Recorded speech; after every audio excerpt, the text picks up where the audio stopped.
오늘은 봄이 시작된다고 하는 입춘입니다. 내 인생의 계절에는 어떻게 새로운 소망의 봄이 시작될 수 있을까? 한번 생각하면서 우리에게 주신 말씀을 같이 나누도록 하겠습니다. 우선 13절에 있는 말씀을 보면 예수님을 믿고 따르는 의롭다함을 받은 제자들에게 예수님 말씀하십니다. 너희는 세상에서 소금과 빛이 되어야 한다 라고 하는 것을 말씀하십니다. 우선 13절 말씀 같이 읽겠습니다. 너희는 세상의 소금이니 소금이 만일 그 맛을 잃으면 무엇으로 짜게 하리요. 후에는 아무 쓸데없어 다만 밖에 버려져 사람에게 밟힐 뿐이니라. 하나님이 우리를 부르셨고 그리스도 예수 안에서 우리가 선택을 입은 하나님의 자녀들이 됐습니다. 오늘 13절 말씀 보면 우리에게는 오직 한 길이 있다는 겁니다. 세상의 소금이 되라. 소금이 만일 맛을 내지 못하고 그대로 돌소금으로 남아있으면 버려질 수밖에 없고 오가는 사람들의 발밑에 밟힐 수밖에 없다. 다른 선택의 여지가 없다는 거죠. 여러분, 이건 은유입니다. 소금이 뭔지 여러분 아시죠?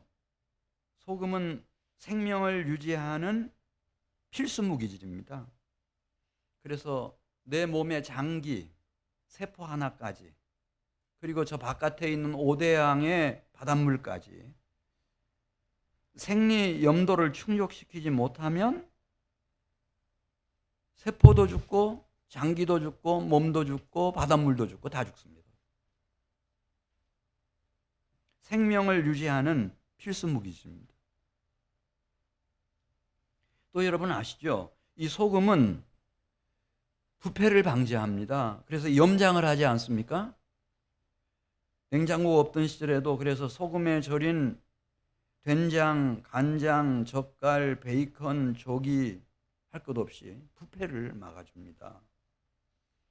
그 중에서도 이 소금은 맛을 내는 중요한 역할을 합니다. 오늘 본문에 말씀하고 있는 것처럼 욥기 6장 6절에 싱거운 것이 소금이 없이 먹히겠느냐? 달걀 흰자위가 맛이 있겠느냐? 물론 염화나트륨, 소금도 중요하지만은 오늘 본문에서 하시는 말씀은 우리를 향해서 너희는 영적으로 어두워진 무지 속에 빠진 이 인간 세상에 소금이다 이렇게 말씀하실 때는 이건 신령한 소금을 말합니다. 누가복음 14장 24절에 나오는 것처럼 천국 잔치의 맛을 한번 어떻게 보여줄 수 있을까 생각하시다가 너희가 바로 세상의 소금이다. 하나님의 말씀의 맛. 베드로전서 2장 3절에 보면 주의 인자하심의 맛. 히브리서 6장 4절 이하에 보면 하나님 나라로부터 오는 거룩한 빛을 받고 하늘의 은사를 맛보고 성령을 체험하고 하나님의 선한 말씀과 내세의 능력을 맛보는 이 신비한 맛의 체험. 이것은 세상에 소금이 없어가지고는 안 되는 겁니다. 너희는 여호와의 선하심을 맛보아 알지어다. 그에게 피하는 자는 복이 있도다. 그런데 어떻게 세상 사람들이 이 신비한 맛을 보고 경험할 수 있겠습니까? 주님은 말씀하시는 겁니다. 너희가 그래서 바로 이 세상의 소금이다. 이렇게 말씀하시는 겁니다. 오늘 본문 말씀 14절로 가겠습니다. 14절 보면 동시에 너희는 세상의 빛이라고 말씀하셨습니다. 산 위에 있는 동네가 숨겨지지 못할 거다. 야간에 부산역에 도착했어요, 여러분. 10시 넘었습니다. 12시 넘었습니다. 부산역에 떨어졌어요. 근데 떡 나가면은 그 앞에 막 아주 높은 꼭대기까지 막 빛이 등불이 빛나고 있습니다. 그럼 누구나 다 생각합니다. 저 높은 산에도 사람들이 사네. 산 꼭대기에도 사람들이 사는구나. 이렇게 너희는 세상의 빛으로서 산 위에 있는 동네를 그 깜깜한 밤에도 여기 사람이 사는 산 위에 동네가 있다. 이걸 알려주는 역할을 한다는 겁니다. 산 위에 있는 동네. 산 위에 있는 동네는 이 구약의 배경 속에서는 예루살렘을 말합니다. 예루살렘은 거의 우리로 말하면은 계룡산 해발 한 700m쯤 되는 그 높은 지대에 성읍이 있습니다. 이 도성입니다. 도성. 이스라엘의 도성. 밑을 지나가는 사람들도 거기 등불이 빛나고 있는 것을 보면서 저기 예루살렘이구나 이렇게 알듯이, 사실은 이스라엘에만 예루살렘이 있는 게 아니고 하나님 나라에도 거룩한 성 새 예루살렘 성이 있습니다. 이 하나님 나라에 하나님 아버지의 집 거룩한 성 새 예루살렘이 있다고 하는 것을 어둠 속에 있는 무지 속에서 미혹받고 있는 인생들이 알 길이 없습니다. 그래서 주님 말씀하시는 겁니다. 너희가 세상의 빛이다. 하늘에 있는 거룩한 성 새 예루살렘, 하늘 아버지의 집이 있다고 하는 것을 알려주는 세상의 빛이다. 이렇게 말씀하시는 겁니다. 15절 가서 보겠습니다. 사람이 등불을 켜서 말로 덮어두지 아니하고 그 등잔불을 등경 위에 높이 두나니 이러므로 집안 모든 사람들을 비치느니라. 아무리 비단 별 하나 뜨지 않은 그런 깜깜한 실 같은 밤이라 하더라도 등불을 밝혀놓으면 다 압니다. 엄마다, 아빠다, 사랑스러운 아내다, 나의 남편이구나, 내 어머니구나, 아버지구나, 손자구나, 손녀구나. 이 빛만 밝혀지면 우리 다 우리 가족이네 이렇게 다 알 수 있어요, 없어요? 아는 것처럼 하나님이 이 땅에 또 귀한 가족을 주셨어요. 그게 하나님의 가족이에요. 한번 따라서 해보세요. 하나님의 가족. 그 가족이 모이는 곳을 교회라고 말해요. 교회 안에 모이는 사람들이 하늘에 계신 한 분 아버지를 섬기는 형제자매다, 한 가족이다, 이것을 알려주는 빛. 이 세상에서 하나님의 가족, 이 교회 공동체가 서로 지체라고 하는 것을 알려주는 빛. 너희는 바로 그 빛이다.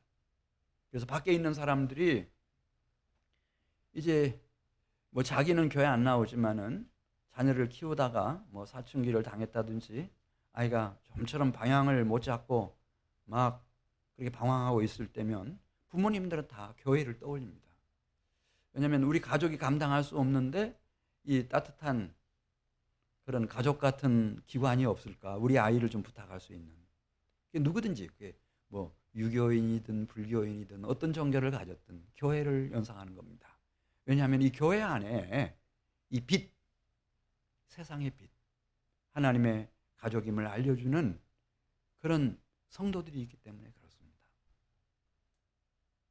그래서 이 세상을 향해서 이 교회는 하나님의 가족 공동체고 한 아버지를 섬기는 지체라고 하는 것을 알려주는 빛. 이건 유교가 따라올 수가 없고 불교가 따라올 수가 없고 타 종교가 따라올 수가 없습니다. 그건 그 따스한 온기 때문에 그렇습니다. 가족의 온기. 근데 이제 안타까운 것은 교회가 이제 어떤 일정 규모 이상을 넘어서게 되면 이걸 잊어버립니다. 뒤에 말씀을 드리겠습니다. 자, 16절을 가서 보겠습니다. 왜 세상에 빛이 있어야 되는가? 우리가 한민교회가 세상의 빛이 되어야 되는가? 16절 같이 읽습니다. 이같이 너희 빛이 사람 앞에 비치게 하여 그들로 무엇을 보고 하늘에 계신 너희 아버지께 영광을 돌리게 하라고 그랬죠? 착한 행실입니다. 이 세상에는 이기적인 사람들이 있어요, 없어요? 많죠. 똑똑한 사람들일수록 이기적일 수도 있어요. 그리고 독사 같은 사람들도 있어요. 근데 가끔씩 가뭄에 콩나듯이 살다 보면은 착한 사람들이 있어요. 근데 그 사람은 잊을 수가 없죠. 내가 광야 같은 이 세상에 와서 착한 사람 하나를 만났는데 이 사람은 눈여겨보니까 이 사람이 주일이면 교회 나가는 거예요. 하나님의 백성이에요. 예수 믿는 사람이더라고요. 네. 그러면 그 사람의 착한 행실을 보면서 아, 저 사람을 왜 저렇게 착한 마음을 갖고 선하게 살게 만들었을까? 이 사람이 섬기는 하나님이시겠구나. 그래서 하나님께 영광을 돌려요. 할렐루야. 착한 행실을 보고 하나님의 영광이 증거되는 거예요. 나타나는 거예요. 하나님의 영광. 그래서 우리는 다른 방법은 없어요. 네. 주님은 당신을 믿고 의롭다함을 받은 당신의 제자들에게 너희가 세상의 소금이고 너희가 세상의 빛이라고 말씀해 주신 거예요. 이 빛이라고 하는 것이 무슨 햇빛이나 전등빛 같이 전자기파로서 이 물체가 뭐 나무인지 돌멩이인지 사람인지 뭐 의자인지 그거 알아보도록 하는 그 빛이 아니고 신약 성경에서는 예수님이 말씀하셨어요. 내가 세상의 빛이다. 그러면서 세상에 무슨 빛인가? 생명의 빛이다. The light of life. 생명의 빛이다. 또 예수님 말씀하셨습니다. 내가 참 빛이다. I am the true light. 진리의 빛이다. 우리는 세상의 빛이다 이렇게 말씀하실 때 이게 무슨 얘기인가 하면 태양빛을 받아가지고 달과 별들이 밤에 우리 지구에 빛을 보내듯이 똑같습니다. 생명의 빛이시고 진리의 빛이신 주님의 빛을 내 마음과 심령과 영혼과 성품과 인격과 삶과 행실과 언행이 받아가지고 이것을 비추는 겁니다. 이 세상에 이것을 비춰주는 겁니다. 그래서 말씀드린 것처럼 이 하나님의 영광을 하나님의 살아계심과 그 하나님의 영광을 이 세상에 알 수 있도록 도와주는 것입니다. 그래서 세상의 빛이다 그렇게 말씀하고 있습니다. 두 번째로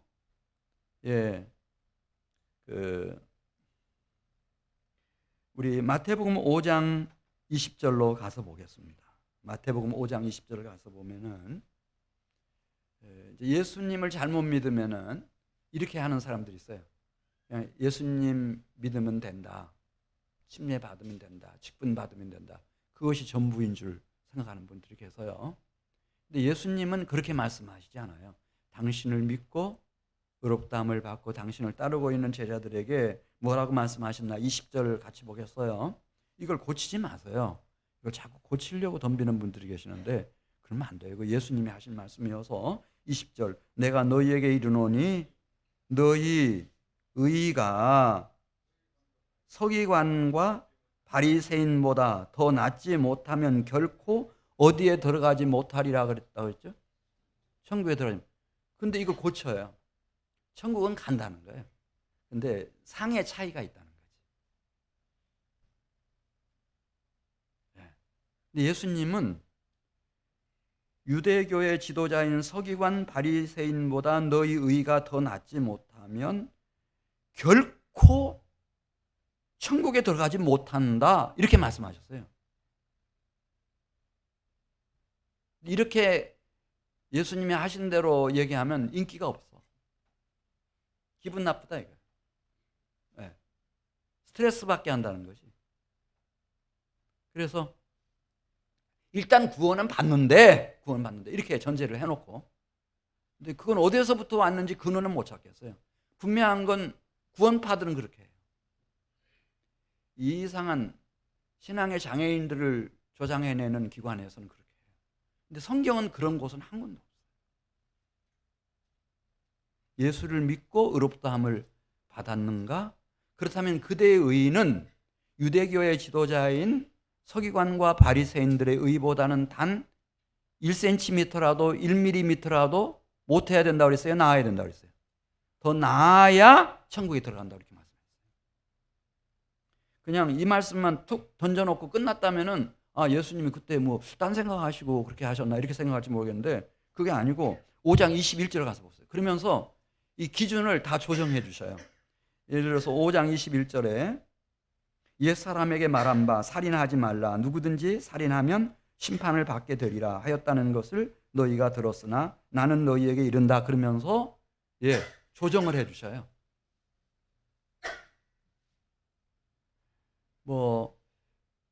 그러니까 이 세상 기준으로 율법의 기준으로는 사람 안 죽이면 괜찮아요. 마음속으로야 뭐 그 사람에 대해서 어떻게 생각하든 그건 상관이 없겠어요. 거리를 두든 관계를 절교를 하든 하면 상관없어요. 그런데 주님은 만일 그 사람을 우리 가족의 일원이 되게 해주셨다, 아니면 하나님의 가족의 일원이 되게 해주셨다, 실제로 여기는 아주 다양한 사람들이 들어올 수 있는 기관이거든요. 그때 그 사람들과 함께 형제라고 생각하고 화목하게 지내라는 겁니다.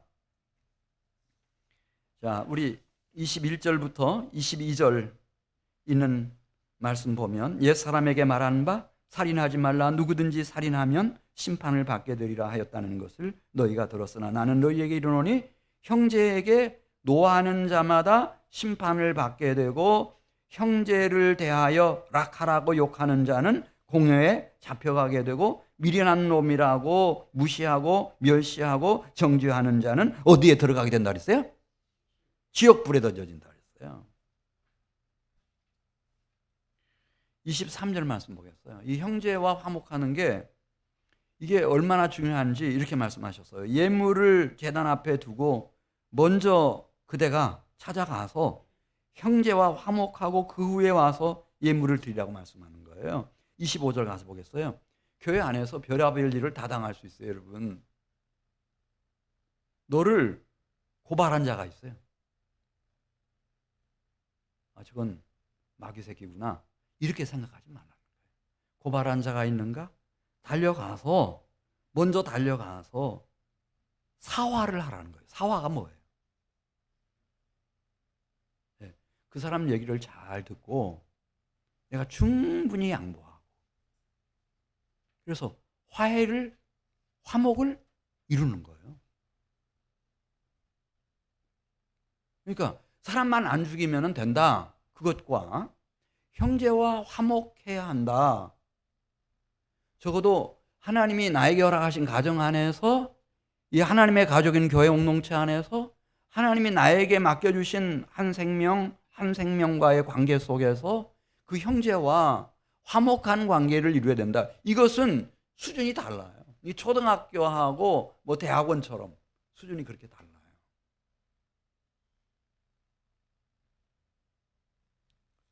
자, 27절 가서 보면 간음에 대해서 얘기하고 있어요. 간음하지 말라. 간음하면은 이건 죄예요. 물론 한국 사회는 간통은 죄가 아니죠. 그러면 예수님은 뭐라고 말씀하셨나? 그래, 성적인 자기 결정권이 중요하고 자기 행복이 중요한 거니까 간통 괜찮다. 이렇게 말씀하셨을 것 같아요. 아니에요. 27절에 있는 말씀을 보면은 여자를 보고 마음으로 음욕을 품는 자마다 이미 간음했다. 그러니까 마음속으로라도 음욕을 품지 말라는 거예요. 29절 가서 보겠어요. 이게 왜 중요한가 하면은 이 마음에 음란한 생각을 품기 시작하면요, 이게 눈이 막 움직인다는 거예요. 그쪽으로 움직여. 눈이 움직여요. 그리고 손이 움직인다는 거예요. 음란한 기운이 내 머리끝에서 발끝까지 나를 점령해 버린다는 거예요. 이게 초동 진화가 안 되면은 이게 안 된다는 거죠. 그래서 예수님은 단호하시죠. 29절에서 내 오른 눈이 너로 실족해 하거든 빼어내 버리라는 거예요. 그러면서 뭔 얘기를 하는가 하면은 차라리 그렇게 하고 온몸이 지옥에 던져지지 않는 것이 유익하다는 거죠. 30절에도 내 오른손이 그쪽으로 움직이고 있다면 찍어내버리라는 거예요. 그렇게 하고 온몸이 지옥에 던져지지 않는 것이 유익하니라. 단호한 거예요, 여러분. 해도 되고 안 해도 되고 그런 게 아니에요. 예수만 믿으면 간음했어도 내가 보장한다, 천국 간다. 너무 그렇게 하지 마세요. 예수만 믿으면 살인했어도 자살해도 천국 간다. 막 이렇게 가르치는데요. 이거 조심하셔야 돼요. 어디 그런 게 있어요? 자기 느낌이 그렇다는 거예요? 그런 공부는 하지 마세요. 예수님 말씀을 우리가 공부해야지 그런 거 하지 마세요. 디모데전서 4장 1절에 보면은 막 술을 마시고 이 사상 향락에 빠지고 막 음란한 짓 하고 해도 이걸 즐길 수 있는 사람이 있다는 거예요. 이 사람들은 달라요. 이 사람들은 근본이 다른 게 디모데전서 4장 1절에서 양심의 화인을 맞은 사람들이에요. 그래서 아무런 문제가 안 돼요. 그럼 못된 짓을 하면 할수록 막 욕도 하면 할수록 더 바람이 나. 막 폭행도 마찬가지. 살인도 마찬가지. 막 그래 연쇄 살인범이 되고 그 즐기는 거예요. 화인 맞은 양심을 가진 사람들이 있어요. 그건 그렇게 하는 거예요. 그런데 모두 다가 아니고요. 하나님이 선택한 사람들 있잖아요. 예수님 안에서 하나님이 이렇게 선택해 놓은 사람들은 그게 안 돼요. 실험을 한 사람이 있어요. 이세 아들 다윗이 우리아의 아내 바세바하고 너무 신나는 한날 밤을 보냈잖아요. 1년의 사건이 있은 후에 굉장히 좋을 줄 알았던 것 같아요. 근데 너무 힘들어. 그래서 그가 쓴 시에다가 이렇게 썼어요. 하나님이여, 나의 구원의 하나님이여, 피 흘린 죄에서 나를 건져주십시오. 내가 탄식함으로 피곤하여 밤마다 눈물로 내 침상을 띄우며 내 요를 적신하이다.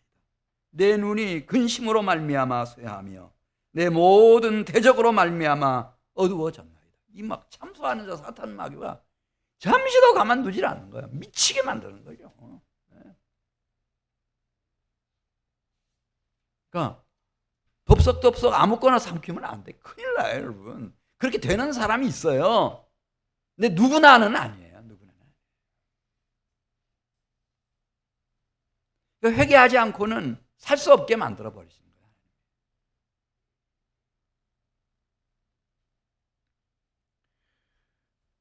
그런데 예수 믿으면은 더 자유인이 돼서 양심의 가책 받을 필요도 없고 죄책감 느낄 필요도 없고 당신이 이제 완전한 해방이고 자유다. 막 이렇게 가르친단 말이에요.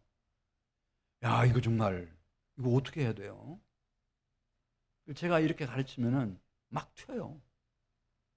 목사님 무슨 행위 구원론자입니까? 일단은 다 구원받는 거 아닙니까? 막 이렇게 하면서 목사님 너무 불쌍합니다. 아니, 저 불쌍할 거 아무것도 없어요. 저 이 말씀 전하려고 목사 된 거예요. 이런 설교 못하게 하려면은 저 떠나가야죠.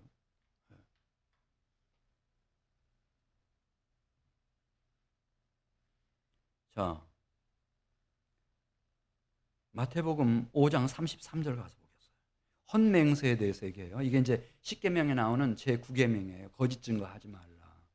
그냥 뭐 거짓 증거만 안 하면 되지 이렇게 생각할 수 있겠는데 마태복음 5장 33절 같이 읽습니다. 또 옛사람에게 말한 바 헌맹세를 하지 말고 내 맹세한 것을 주께 지키라 하였다는 것을 너희가 들었으나 나는 너희에게 이르노니 도무지 맹세하지 말지니 하늘로도 하지 말라 이는 하나님의 보좌이며 땅으로도 하지 말라 이는 하나님의 발등상이며 예루살렘으로도 하지 말라 이는 큰 임금의 성이며 내 머리로도 하지 말라 이는 내 머리에 나는 털럭 하나도 너 자신이 스스로 희고 검게 할 수 있는 권한이 없다는 게 다 하나님 권한이죠.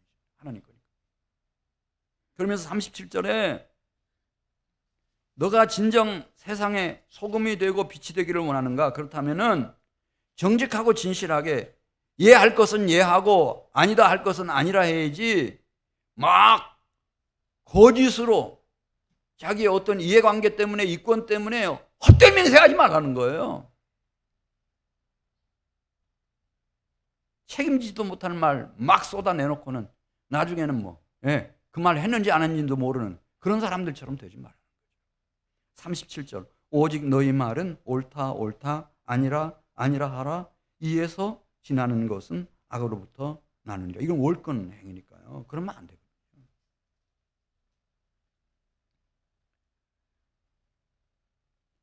네, 이 우리가 이제 이렇게 살아가다 보면은 악인을 만날 수도 있어요. 악인에 대해서는 이제 우리가 심리학에서는 그렇게 가르치죠. 그런 사람은 거리두기를 해라. 자꾸 그 스트레스 받고 그 열받치고 그러다 병 걸린다. 거리두기 해라. 그런데도 자꾸 힘들다 그러면 잘라버려라. 응. 이렇게 가르치거든요. 예수님은 뭐라고 가르치시나? 우리 38절 보겠어요. 38절. 만일 가족의 일원으로 교회 공동체의 한 지체로 하나님이 나에게 맡겨주신 생명이고 영혼이라고 할 것 같으면 그가 지금 악인이라 할지라도 거리두기 마음대로 하지 말고 대적하지 말라는 겁니다. 그렇게 해가지고는 내가 단 하루라도 한 달이라도 1년이라도 세상의 빛으로 소금으로 살아낼 수가 없다는 거예요. 왜냐하면 그것은 세상 방식이기 때문에. 그런 사람들은 세상에 얼마든지 많으니까. 그래서 38절 보겠습니다. 또 눈은 눈으로 이는 이로 갚으라 하였다는 것을 너희가 들었으나 이 세상은 그러니까 내 눈 하나를 빼갔다. 그러면 상대방 눈 하나만 빼야지 양쪽 눈 다 뽑는다든지 혀를 자른다든지 그렇게 하면 안 돼요. 내 발을 잘라놓았다. 발목을. 그렇다고 해서 상대방을 죽이면 안 돼요. 꼭 자기 당한 만큼만 그게 공정이에요. 이 정의라는 말입니다. 그래서 출애굽기 21장 24절에도 눈은 눈으로 이는 이로 손은 손으로 발은 발로 된 것은 된 것으로 상하게 한 것은 상함으로 때린 것은 때림으로 정확하게 공정하게 갚아줘라. 이렇게 말씀하고 있지만은 예수님은 당신을 믿고 따르는 의롭다함을 받은 제자들에게 39절 말씀 보겠어요. 이 악한 자들을 어떻게 대해야 되는지. 나는 너희에게 이르노니 세상 법이야 어떻게 됐든 모세를 통해서 그때는 워낙 세상이 낙후되어 있고 사람들이 강파하고 패역했기 때문에 그렇게 말했다 할지라도 나는 너희에게 이르노니 악한 자를 대적하라고 그랬어요? 대적하지 말라고 그랬어요? 대적하지 말라. 이 악한 자가 내 오른편 뺨을 쳤어요? 왼편 돌려대라는 거예요. 또 40절. 이 사람이 도둑놈 심보를 갖고 있어요. 그래서 나를 고발해가지고 내 속옷을 빼앗아 가려고 하네요. 그러면 겉옷까지 그 사람으로 하여금 가지게 하라는 거예요. 내가 식사를 잘 대접했어요? 그렇게 대접했더니 나보고 자기 마을까지 오리를 동행해달라고 요청하는 거예요. 이렇게 배은망덕한 사람이 있어요. 그럼 어떻게 해야 되나? 누구든지 너로 억지로 오리를 가게 하거든 그 사람과 심리를 동행하라. 네, 이 사람이 막 탐심에 사로잡혀 있어가지고 내가 가지고 있는 좋아 보이는 것을 달라고 막 하는 거예요. 돌 줄 이유도 없고 달라고 할 형편도 안 되는 사람이 달라고 하고 그 어렵겠다고 그러니까 구워달라고 막 말하는 거예요. 구워주라는 거예요. 그리고 말씀하세요. 내 원수를 사랑하며 박해하는 자를 위하여 기도하랍니다. 43절 같이 읽겠습니다. 또 내 이웃을 사랑하고 내 원수를 미워하라 하였다는 것을 너희가 들었으나 나는 너희에게 이르노니 너희 원수를 사랑하며 너희를 박해하는 자를 위하여 기도하라. 원수를 어떻게 하라고요? 사랑하고 나를 직접 박해하는 자를 위해서 어떻게 하라고요? 그를 위해서 기도해 주라는 거예요. 이게 뭔 말이에요? 이제 우리 교회에도 중직자들이 있죠. 안수 집사님도 계시고. 한국 교회 보면요, 어느 순간까지는 500명이고 1000명이고 이렇게 올라가요.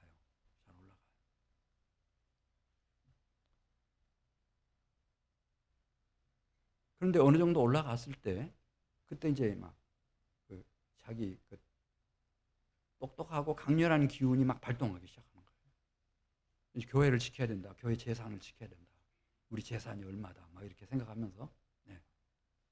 그래가지고 저런 사람들이 교회 안에 들어오면은 교회가 이게 뭐 아수라장이 되겠네. 하지만 딱 제동 장치들을 걸기 시작한 거예요. 착착. 네. 그럼 그때부터요. 교회가 이게 정말 난장판이 되는 거예요. 조용할 날이 없어요. 별의별 일이 교회 안에서 다 일어나요. 뭐 소송 사건까지 다 일어나요. 자기들끼리. 그러니까 어느 정도 올라가면은 모든 교회들이 다 정치해요. 선한 영향력을 이 한국 사회에 미치지 못해요. 왜냐하면 자기 머리로 생각해 보니까. 네. 그런데 여러분 그렇게 된다고 할 것 같으면 저 북한이 대한민국 적화통일 지금 10번도 더 했을걸요? 그 사람들은 바로 두만강 너머에 러시아가 있어요. 최신의 핵무기, 미사일, 기술 다 갖고 있어요. 그 사람들. 어마어마해요. 얼마든지 협조받을 수 있죠. 군사력이 부족하다? 중국의 인구가 적어요, 많아요? 얼마든지, 예, 혈맹인데 다 공포를 했는데. 그러면은 이 적화통일 지금 뭐 옛날이 끝났죠. 옛날이 끝나. 근데 적화통일 돼야 안 돼요? 안 돼. 왜 안 될까요, 여러분? 한미동맹을 잘해서 그런 거예요. 한일동맹을 잘해서 그런 거예요. 왜 그런 거예요? 왜 그럴까요? 하늘이 있어요. 하늘에 만왕의 왕이시고 만주의 주이신 여호와 하나님, 그분이 창조주시고 그분이 통치자셔요. 역사의 주관자세요. 그분이 계셔요. 그렇게 안 돼요. 네. 러시아가 소련이 망하면 망했지 그렇게 안 되는 거예요. 북한이 망했으면 망했지 그렇게 안 되는 거예요.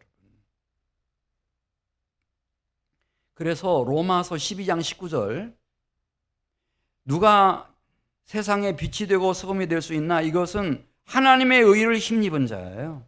하나님의 의의 비밀을 알고요, 이 하나님의 의를 힘입은 자들이에요. 이 사람들밖에 없어요.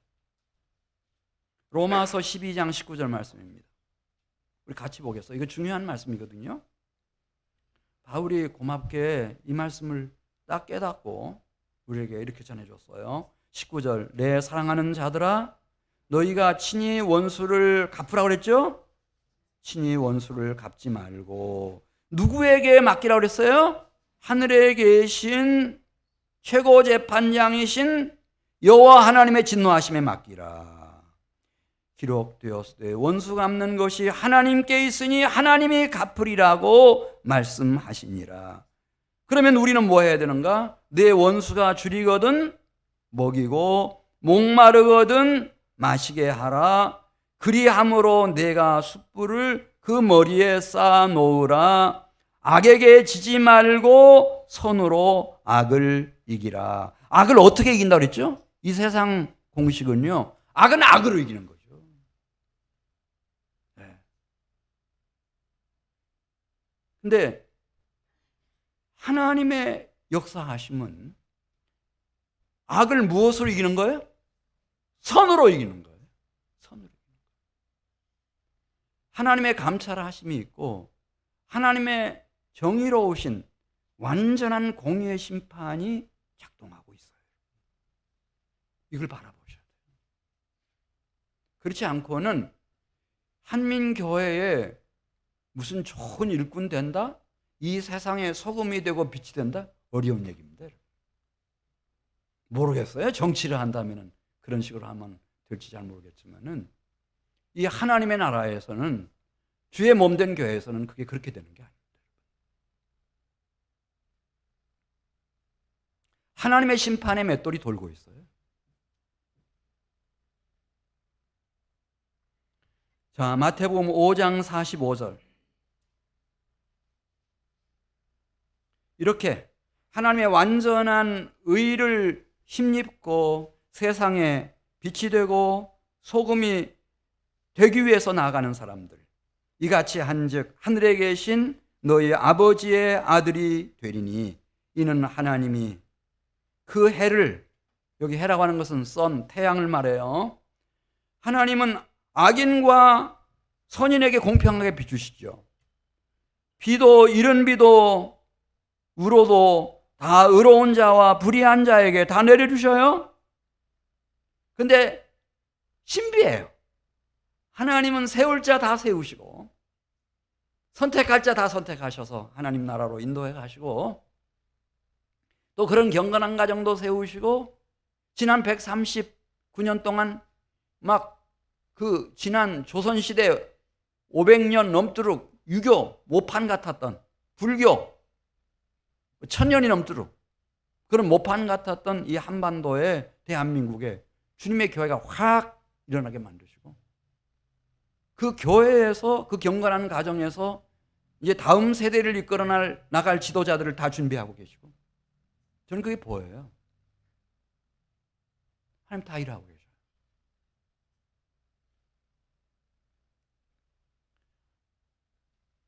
그래, 우리 사랑하는 한민교회 성도 여러분들이 좀 이 하나님의 의를 힘입는 성도들이 되시기를 바라요.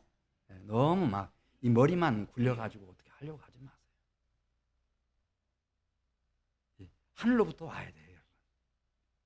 하나님의 의가 부어져야 돼요. 우리가 이렇게 예배도 드리고 기도도 하고 이렇게 하는 거죠. 자, 마태복음 5장 48절 말씀 가서 보겠어요. 이게 이제 그 산상수훈, 어떤 신학자가 말했어요. 만일 구약 성경도 없고 신약 성경도 없고 산상수훈만 있어도 이 땅에는 기독교는 존재했을 거다, 그렇게 말해요. 그만큼 중요해요, 산상수훈이. 마태복음 5장에서부터 7장까지. 근데 그 마태복음 5장에 그것도 팔복을 말씀하신 마태복음 5장의 마지막 총요절이 48절이에요. 48절 같이 읽어요. 그러므로 하늘에 계신 너희 아버지의 온전하심과 같이 너희도 온전하라. 하늘에 계신 너희 아버지의 온전하심과 같이 너희도 온전하라.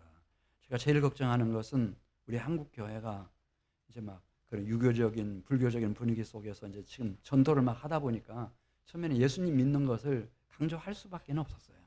충분히 이해를 해요. 네. 이신칭의, 믿음으로 의롭다함을 받는다. 칭의의 구원을 받는다. 그건 맞아요. 그건 맞아요. 그렇다고 해서 막 끝까지 그걸로 그냥 끝내버리려고 막 작정하고 덤비는 분들이 계시는데, 그건 또 아니에요. 그건 아니에요. 왜냐하면 오늘 여기 48절에 있는 말씀처럼 하늘 아버지의 온전하심과 같이 너희도 부지런히 자라나고 성장하고 성숙해서 하늘 아버지의 온전하심과 같이 온전해져야 된다는 거예요.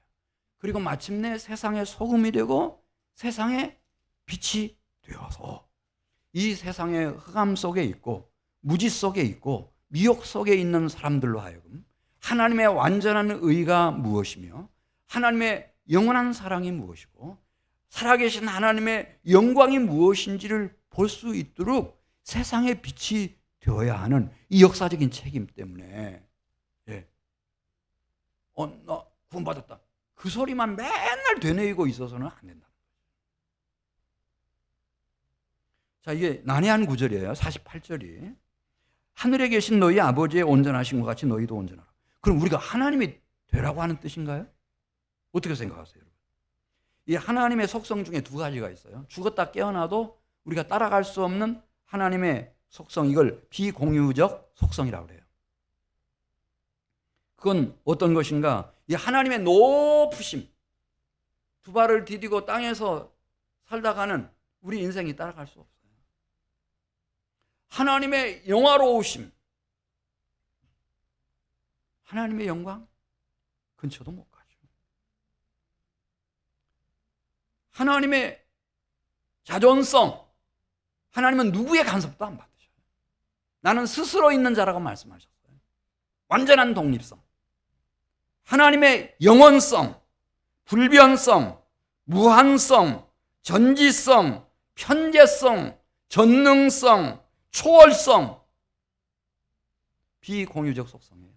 이건 피조물인 우리 인간이 죽었다 깨어나도 따라갈 수 없는, 하나님만이 고유하게 가지고 계시는 하나님의 성품, 이거 있어요. 그런데 이 공유적 속성이 있어요. 공유라는 것은 부부간에 공유하십니까? 뭐 이런 말 하잖아요. 공유가 뭔 뜻이에요? 같이 함께 가지는 걸 말해요. 하나님이 이제 이 거룩성은 그렇게 말씀해요. 내가 거룩하니까 내 백성든 내 자녀든 너희도 거룩해라. 이게 이제 공유적 속성이에요. 선하심, 진실하심, 특별히 사랑. 그래서 사랑은 많으면 많을수록 좋아요. 하나님 그렇게 기뻐하시고, 너무너무 우리를 아끼시고, 사랑. 믿음, 소망, 사랑, 이 세 가지는 항상 있을 것인데 그 중에 제일은 공유적 속성 중에서 단연 뭐예요? 사랑입니다. 사랑. 베드로 사도가 베드로서 1장 4절에서 신의 성품을 얘기해요. 신성한 성품. 이거 가지고 있어야 육신의 정욕을 이겨내고 썩어질 것을 피해서 하나님의 보배롭고 지극히 큰 약속 가운데 들어간다는 거예요. 사도 베드로는 그렇게 가르쳤어요. 신의 성품을 가지고 있어야 된다. 근데 막 우리끼리 막 그렇게 하는 거예요. 아니야.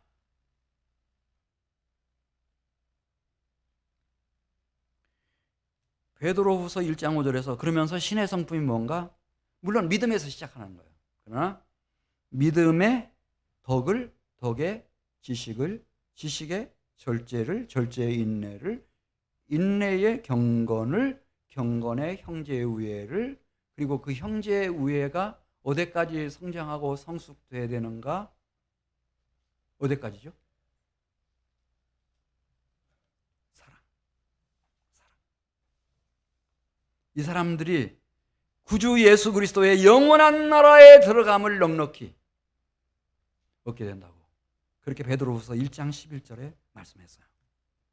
자, 하나님의 성품, 공유적 성품 중에 가장 대표적인 성품을 사랑하는 제자 사도 요한도 요한일서 4장 8절에서 뭐라고 그랬죠? 사랑이라고 말했어요. 성령의 열매 9가지거든요. 9가지. 근데 그 사랑의 열매 중에서 넘버 원이 뭔지 아세요? 사랑이에요. 그 다음에 그 뒤에 나오는 다른 열매들은 보조적인 역할을 해요. 네. 그 희락, 기뻐하는 사랑, 화평, 화평한 사랑, 오래 참음, 오래 참는 사랑, 자비, 자비를 베푸는 사랑, 양선, 착함의 사랑, 충성, 끝까지 변치 않고 충성하는 사랑, 온유, 절제, 온유하고 절제할 줄 아는 사랑. 다 이 사랑 하나에 다 포함돼요. 그게 사랑장에 그대로 다 나와 있어요. 예수 그리스도의 마음과 성품과 삶과 생애를 가장 적나라하게 우리에게 보여주는 상상 수훈 중에 이 팔복, 마태복음 5장 3절부터 있는 말씀 보면요, 이 예수님의 마음, 성품, 삶, 생애의 그 본질적인 내용, 그 기초도 사랑이에요. 사랑. 마태복음 5장 3절 보면 심령이 가난한 자, 왜 심령이 가난한 자가 됐나? 자기 속에 있는 욕심, 욕망, 야망 다 내팽개치고 오직 하나님 사랑 하다 보니까 예수님이 심령이 가난한 자가 됐어요. 그리고 자기 얘기하는 거예요.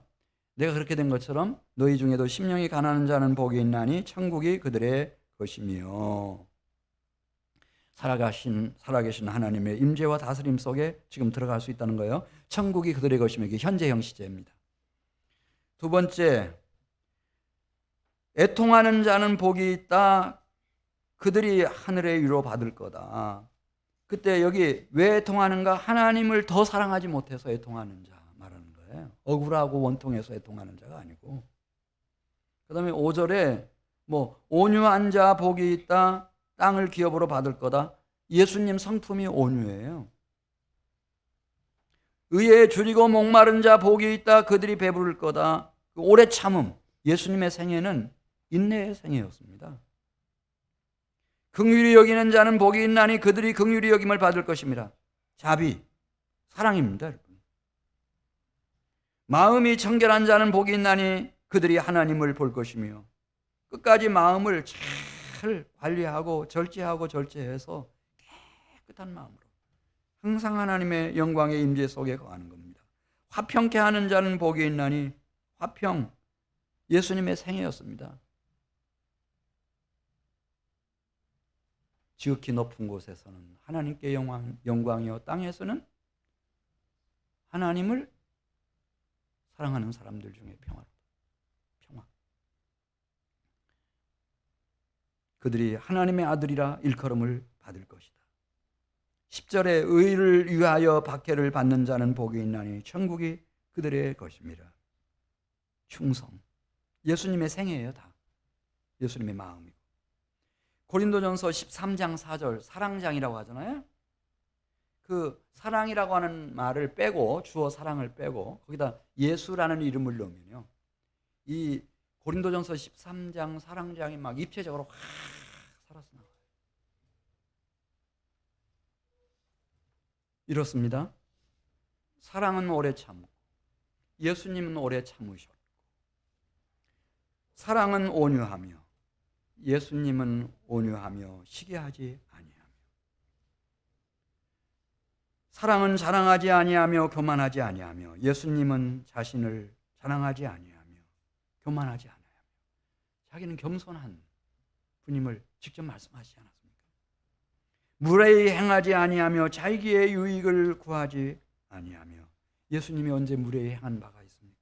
자기의 유익을 구한 바가 있습니까? 예수님은 성내지 아니하며 악한 것을 생각하지 아니하며, 예수님은 불의를 기뻐하지 아니하며 진리와 함께 기뻐하고, 예수님은 모든 것을 참으며 모든 것을 믿으며 모든 것을 바라며 모든 것을 견디느니라.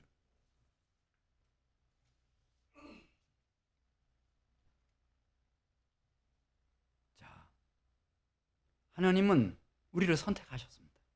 그리고 불러주시고 새 달을 맞이하게 하시고 갑진년 새해를 우리 앞에 이렇게 선물해 주셨습니다. 그러면서 우리에게 말씀하십니다. 너희는 세상에 무엇이라고 말씀하시나? 소금이다. 너희는 세상의 빛이다. 오직 빛이요 소금인 그대들을 통해서만 하나님의 완전하신 정의와 영원하신 사랑, 그 거룩한 영광을 그들은 맛보게 될 것이고 그들은 경험하게 될 것이다 말씀하십니다. 그런데 자, 이 소금이 맛을 내려면 어떻게 해야 되죠, 여러분? 자, 바가지에다가 물을 담고 소금을 거기다가 뿌리면 어떻게 돼요? 소금은 맛을 내기 위해서 녹아들죠. 다 녹아버려요. 하나도 안 녹았어. 그럼 맛이 안 나요. 돌소금이야. 그럼 버려져요. 밟힐 겁니다. 예. 녹는 거예요. 촛대가 하나 있어요. 이 촛대가 어떻게 해서 불이 되고 빛이 되죠? 그래서 하나님의 영광을 비칩니까? 초가 촛물로 녹아듭니다. 불로 살라집니다. 그래야 비로소 어둠을 밝히는 불이 되고 하나님의 영광을 보여주는 빛이 될 수 있습니다. 요한계시록 2장 10절. 저는 한민교회 성도들에게 주님의 말씀을 그대로 말하고 싶습니다. 뭐 제가 인기 얻기 위해서 다 잘 될 겁니다. 전 그렇게 하고 싶지는 않습니다. 제가 그렇게 하려고 목사 된 건 아니니까요. 요한계시록 2장 10절. 주님이 정말 아꼈던 소아시아에 서머나 교회가 있었어요. 이 서머나 교회 규모는 작아요. 에베소 교회나 다른 여타 교회에 비해서 땅도 작고 요즘 말하면은 건물도 작고 교인도 얼마 안 되고 재정도 약하고 그런 교회였겠어요. 그러나 주님 마음속에 항상 살아있는 너무 아끼는 교회였어요. 무슨 교회가 그랬다고요? 서머나 교회. 서머나 교회. 그래서 우리 대전 시내에도 서머나 교회가 있잖아요. 침례교회 중에. 그런 교회 담고 싶어가지고. 자, 요한계시록 2장 10절 말씀 보겠어요. 이렇게 말씀해요. 서머나 교회 너는, 한민교회 너는 어떻게 해야 되는지 말하는 거예요. 너는 장차 받을 무엇을 두려워하지 말라 말씀하시죠? 고난을 두려워하지 말라. 볼지어다 마귀가 장차 너희 가운데서 몇 사람을 옥에 던져 시험을 받게 하리니 너희가 며칠 동안 환난을 받으리라 그랬죠? 10일 동안 환난을 받으리라. 그럼 그때 겁을 집어먹고 도망치지 말고 변절하지 말고 배교하지 말고 오히려 내가 옳거니 기회가 왔구나 이렇게 생각하고 내가 죽도록 충성하라. 그리하면 내가 생명의 관을 내게 주리라. 귀 있는 자는 성령이 교회들에게 하시는 말씀을 들을지어다. 이기는 자는 무엇을 받지 아니하리라 그랬죠? 둘째 사망의 해. 이게 뭘까요? 지옥 가는 거. 천국 가는 걸 너무 쉽게 가르쳤어요, 우리는. 근데 예수님은, 부활하신 주님은 사랑하는 사도 요한에게 그렇게 가르치지 않았어요. 너희에게 고난이 올 거다. 열흘 동안 환난을 당할 거다. 그때 약해지지 말아라. 오히려 죽도록 충성해라. 이렇게 주님이 말씀해 주셨어요. 에스더라고 하는 고아가 있었어요. 어머니 아버지가 일찍 죽었잖아요. 근데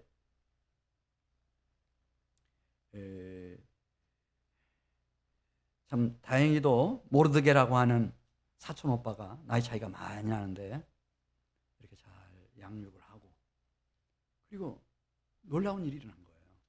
페르시아라고 하는 고대 큰 나라가 있었는데 그 왕후 와스디가 폐위당하는 바람에 그냥 어떻게 갑작스럽게 이 에스더가 왕후가 됐어요. 그러던 중 너무 끔찍한 소식을 전해줘요. 그 페르시아 제국의 총리 대신이 하만이라고 하는 자였어요. 이 사람은 아말렉 후예예요. 이 아말렉은 천적처럼 이스라엘 백성들과 유다인들을 괴롭혔어요. 그게 왕족 가문의 출신이에요. 하만이. 하만이 무슨 일로 모르드게라고 하는 사람을 적발을 했는데 유대인이라는 것을 알게 됐어요. 유다인. 그래서 옳거니 때가 왔구나 이렇게 생각을 하고 아수에로 순진한 왕을 막 회유를 하고 그 다음 매수를 해가지고요. 유다인을 금년 12월 13일 날 다 진멸하기로 법으로 딱 제정을 하고 조서를 다 내렸어요. 페르시아 제국 내에다. 누구든지 그대들이 사는 마을에 이웃에 유다인이 있다고 할 것 같으면 12월 13일 날 유다인들을 진멸해라. 그리고 그들이 가지고 있는 현금이든 모든 귀금속이든 집이든 땅이든 모든 소유지를 다 압수해서 그 진멸한 사람들이 배분을 해서 가지도록 하라. 이렇게 법을 만들어버린 거예요. 이걸 누가 듣게 됐나? 에스더가 듣게 됐죠. 그래 에스더가 가만히 있으면 자기는 왕후니까 살아남기는 살아남겠어요. 근데 그건 아니잖아요. 하나님의 백성, 유다 백성이 있어요. 나라 도망하고 이곳까지 포로로 끌려온 백성들인데, 그래서 하나님 앞에 결단해요. 내가 이 백성들을 위해서 나의 한 목숨을 바치겠습니다. 죽으면 죽으리이다. 그런 결단을 딱 사생 결단을 하는 거예요. 일사각오로 하는 거죠. 그리고 시녀들과 더불어 만 3일을 금식합니다. 금식하면서 하나님 어떻게 해야 이 죽음의 환난의 박해에서부터 내 동족 유다인들을 구해낼 수 있습니까? 근데 하나님이 지혜를 주셔요. 그래가지고 아하수에로 왕을 감히 만날 수 있는 사람은 왕후밖에 없어요. 유다인으로서. 그래서 왕이 왕후라도 불러야만 들어가도록 그렇게 엄격한 제도가 돼 있던 그 시절에 자기가 죽음을 각오하고 왕을 찾아가가지고 약속을 받아내죠. 저녁 식사 약속을 받아내는데 그때 그때 하만을 데리고 같이 오십시오. 두 번 만남을 가지는데 마지막 만남 자리에서 그 얘기를 하는 겁니다. 왕이시여, 저의 생명을 구해 주십시오. 제가 이렇게 팔려서 죽임당하게 됐습니다. 그리고 내 동족들이 다 12월 13일에 다 죽게 됐습니다. 그러니까 막 그때서 제정신이 돌아왔어요. 이 왕이요. 예. 성경에 어떻게 나오는지 점잖게 나오죠, 성경은. 그러나 그 입에서 그렇게 나왔을 것 같아요. 예. 그냥 저도 성경대로 따라갈게요. 그 자가 누구냐? 여기 있는 하만입니다. 이 원수 하만입니다. 그때 아하스와로가 야, 이게 보통 일이 아니구나. 그때서 깨달아요. 네. 세상에 내가 어떻게 저를 신뢰하고 지금까지 그렇게 좋은 기회들을 많이 줬는데 결국 하는 일이 나를 공격하는 거구나. 왕후를 죽이는 것은 자기를 공격하는 거죠, 여러분. 왕후가 경건한 여인인 거 다 아는데. 그래서 이 하만이 모르드게 못 박으려고 세워놓은 나무에다가 이 하만을 가서 못을 박잖아요. 그 이후에 이제 유다인들은 다 해방을 받고 구원을 받고, 그 아닥사스다라고 하는 왕이 아하수에로 왕의 후계자가 되지만은 그 페르시아 제국 내에서는 유다인들이 아주 핵심 멤버들이 다 됩니다. 그래서 여러분 아시는 것처럼 에스라라고 하는 사람이 그 유다의 포로들을 다 이끌고 예루살렘으로 돌아오죠. 그래서 예루살렘에서 대부흥운동을 일으켜요.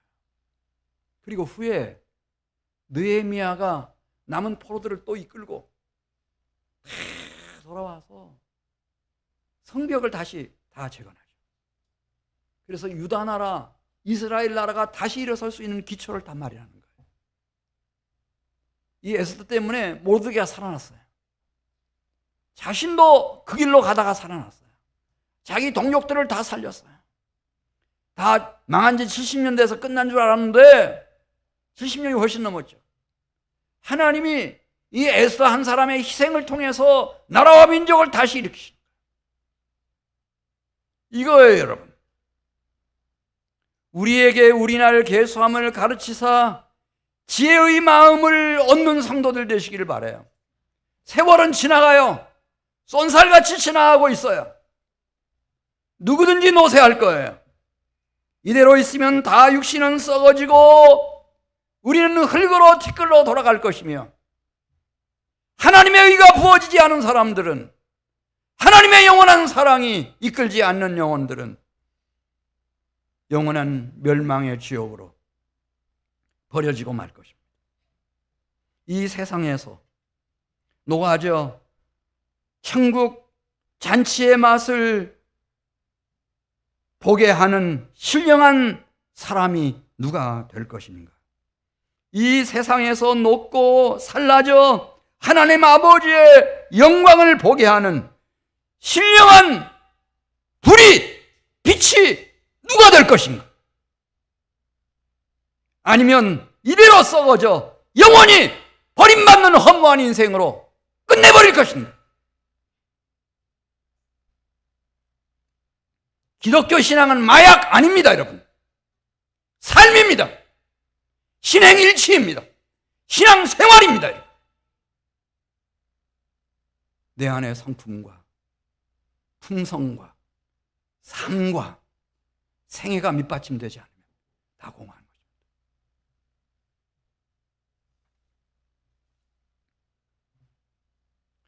사랑하는 성도 여러분, 하나님이 왜 우리를 선택하셔서 부르셨는지, 하나님의 아들 독생자가 이 세상에 오셔서 말씀해 주셨습니다.